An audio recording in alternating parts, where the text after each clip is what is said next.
தஜ்வீத் ஏன் கற்றுக்கொள்ள வேண்டும் என்ற இரண்டாவது கேள்விக்கு வருவோம்.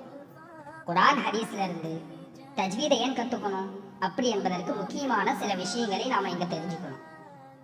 இதை பற்றி அல்லாஹ் 2வது அத்தியாயத்தில் 121வது வசனத்தில் அல்லதீன ஆதைனாஹுல் கிதாப யத்லூனஹு ஹக்க திலாவத்தி என்று கூறுகிறார்.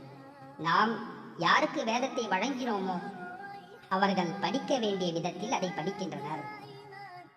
ஓதுதல் என்றால் என்ன, அது எப்படி அருளப்பட்டதோ அதே போல ஓதுதல். இந்த வசனம் அல்லாஹ் தன் வேதம் எப்படி ஓதப்பட வேண்டும் என விரும்புகிறான் என்பதை தெளிவுபடுத்துகிறது.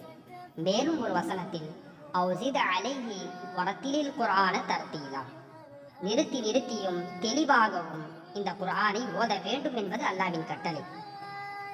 மேலும் ஒரு ஹதீஸ்ல நபிகள் நாயகம் ஸல்லல்லாஹு அலைஹி வஸல்லம் அவங்க சொல்றாங்க, லைஸ மின்னா மல்லம் யதகன்ன பில் குர்ஆன், குர்ஆனை இனிமையாகவும் அழகாகவும் ஓதாதவர் என்னை சார்ந்தவர் அல்ல என்கிறது நபியின் எச்சரிக்கை.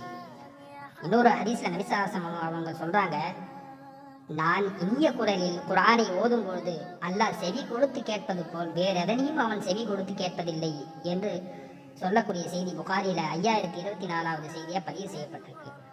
மேலும் குர்ஆனை தெளிவாக முறைப்படி ஓதுவதற்கு இன்னும் பல சிறப்புகள் இருக்கின்றன. இக்ரவுல் குர்ஆன் ஃபஇன்னஹு யாதி யௌமல் கியாமத்தி ஷஃபீஅன் லிஅஸ்ஹாபி, நீங்கள் குர்ஆனை ஓதுங்கள், நிச்சயமாக அது மறுமை நாளில் அதை சார்ந்தவருக்கு பரிந்துரையாக வரும் என்பது நபி ஸல்லல்லாஹு அலைஹி வஸல்லம் அவர்கள் கூறிய செய்தி முஸ்லிம்ல 804வது செய்தியா பதிவு செய்யப்பட்டிருக்கு.